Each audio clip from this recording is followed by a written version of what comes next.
Yes, first of all, I want to thank for the Narendra Modi ji because he has introduced the international yoga for the international community.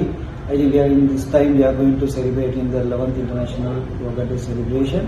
And now we are ready to, in Sri Lankan, as a Sri Lankan people, we are ready to celebrate with that International Yoga Day. Our plan is 19th morning.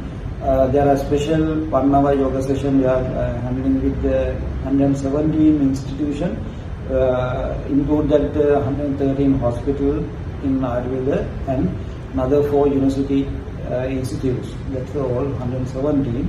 Now we are planned all the institute the 1 hour session. First we introduce what is the International Yoga Day and what are the benefits of yoga.